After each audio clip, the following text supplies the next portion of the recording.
Hey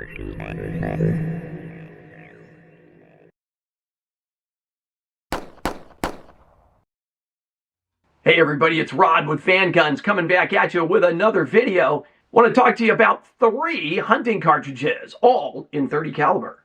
So today I want to talk about these 3. I got 308, 30-06, and really I'm thinking 300 Win Mag because that's a very popular cartridge. I don't own a 300 Win Mag. I have a 300 Weatherby Magnum, which is a little more potent than the 300 Win Mag, but a good one to compare it to.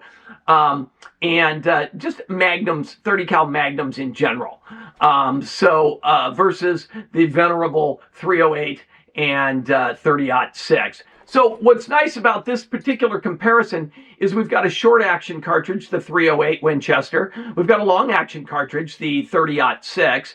And then we have a Magnum action cartridge in the 300 Weatherby. One of the advantages to, if it's really an advantage to the 300 Win Mag, is it's the same action. It's a long action. It's not a Magnum action. And so a lot of people like that. I'm not that hung up. The short action rifles, technically you can cycle those a little quicker. Technically they're a little tiny bit lighter because there's a little less of the receiver. But I don't know. I don't get too caught up in whether it's a short action or a long action. But we're going to go into the data right now about these cartridges, when you might use them, when you might not. And hopefully that'll be some helpful and useful information for you. So let's get into it. So with this first bit here, I just wanted to see if I could compare all of these cartridges with the exact same bullet. Federal loads 308, 30-06, and 300 Win Mag with a 180 grain nozzler partition bullet, and then Weatherby loads their 300 Weatherby Magnum with that same nozzler partition 180 grain bullet. So what a great way to compare. You may notice I added a 4th cartridge, Win Mag, because Win Mag is way more popular than 300 Weatherby. But you can see the power difference and the velocity difference between these cartridges. So it's not really fair to compare 308 Winchester with a 180 grain bullet because that's really not an ideal bullet weight for 308. But again, I wanted it to be an even comparison, pushing the same bullet.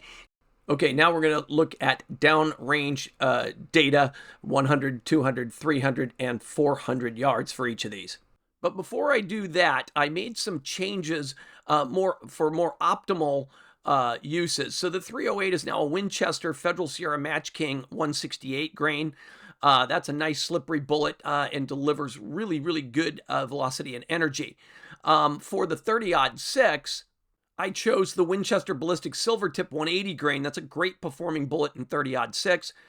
For the Winchester Magnum, I used Hornady's Heavy Magnum, which is a really potent load. You can see the velocity and energy are much better than that 180 grain nozzler partition. And then for the Weatherby Magnum, I used a more slippery bullet, the BST 180 grain. And so that's where we'll start. And we'll start looking at the retained energy and downrange performance. Okay, 100 and 200 yard performance on all of these cartridges. At 100 yards, every single one of these cartridges is a blue chip top performer. You're well above 2,000 foot-pounds of energy downrange. You're still well up in velocity to open and expand whatever bullet you're put on there. Obviously, there's no drop because we're zeroed at 100, and then the wind drift with that standard 10 mile an hour, 90 degree wind, well under an inch for all of them. So here, if you're shooting under 100 yards, who cares? Take the 308 is the winner, hands down at 100 yards, because it's a short action, and short actions are shorter by about a half an inch, and 308 burns its powder so quick, 20 to 22 inch barrel's all you need. And so now you end up with a lightweight, small rifle. Who doesn't want that?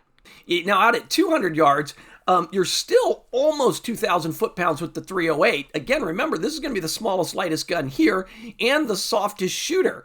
So there's something to be said for that. At 200 yards, you're still delivering close to 2,000 foot-pounds of energy.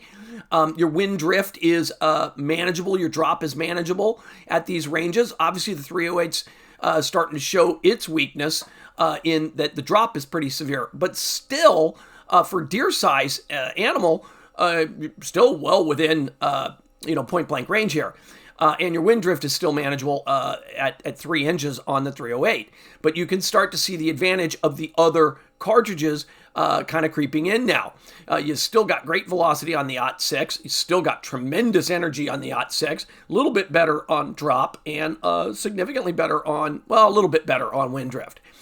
Get down to that 300 Win Mag at 200. You're still up there close to 3,000 pounds with 2819. Your drop is negligible, and your wind drift is negligible at 200 yards. And then, of course, the Weatherby's just, on fire. It's a rocket ship. Again, the amount of energy at 200 yards, the Weatherby is overkill for everything except the most dangerous game. I think, honestly, the winner here is the 300 Win Mag or the 30-06. The 30-06 has a comfortable advantage on recoil over the Win Mag. But recoil between those two can be mitigated with a brake on the Win Mag or a better recoil pad, all of which you can do on the other guns as well. But I think the Win Mag is the winner at 200 yards here. Okay, now we're getting out a little further here, 300 and 400 yards respectively. And here's where the more powerful cartridges start to have a noticeable advantage. The 308 is still delivering plenty of energy at 300 yards and even at 400 yards with 1650 and 1400 respectively. The problem with the 308 at this point is the drop. So you're looking at 400 yards, 34 inches of drop. At 300 yards, though, a manageable 15 inches. You can set the rifle up for long range, but your point blank range is already well exceeded at this point when you get out this far.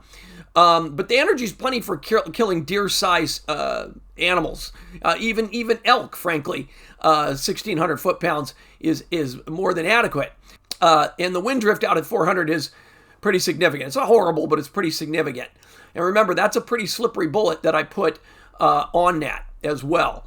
So the odd 6 at 300 still looks pretty good. The wind drift just a smidgen out there over 6 inches. And again, that's a real slippery bullet that I put on that one. And your energy's still over 2,000 pounds on the odd 6 as well. Okay, I'm interrupting the video here, a little post-production ad in. I really should have used Hornady's SST interlock bullet on the 308.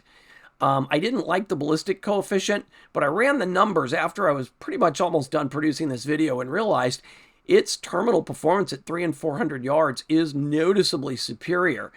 So Hornady really got a lot of velocity out of that. It's only 100 feet per second slower than the .6 with the same bullet. So here I'm going to post those numbers for both the .6 and the 308 with the Hornady SST interlock.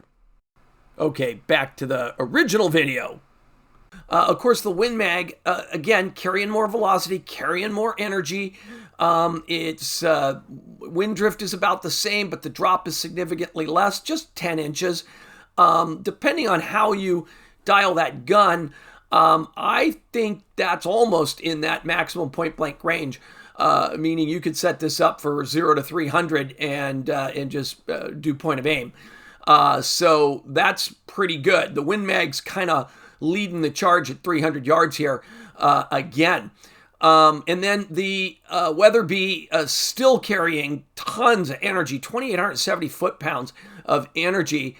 And your wind drift 5 inches, your drop, less than 9 inches. Here, the Weatherby starts to become a useful tool. Whether or not you want to deal with the bigger, longer, heavier gun and the tremendous recoil, that thing putting some 36 or 37 pounds of shoulder energy there on you. So, that's up to you. You get out to 400 yards and the Weatherby really starts to take over with your drop at 20 inches, your drift under 10, and still carrying plenty of energy out there. The Win Mag, though, hanging in there with the Win Mag still over 2,000 at 400 yards. That's good energy. But another 20% more energy is still available with the Weatherby at that range at 400 yards. I feel like the Win Mag is the winner at 200 and 300 yards, maybe the odd 6 at 200, just depending on your hunting style and your sensitivity to recoil. I think at 400 yards, that's where you start to see advantage Weatherby. But the Win Mag is still capable at that distance. So, it's really up to you. I've talked about this before in other videos. When the bullet's going 400 yards downrange, a lot of things can happen to it on the way. And even with these high velocities, the wind can change. You could say, hey, I got a 10-mile-an-hour wind coming from a right angle, but halfway downrange, the wind might change, or the wind could be doing something different 200, 300 yards away, especially out here in the West where you're often in hilly terrain. So, you're probably not going to put that bullet right where you want it at 300 and 400 yards. Having a little extra energy can compensate for that and still give you an instant kill.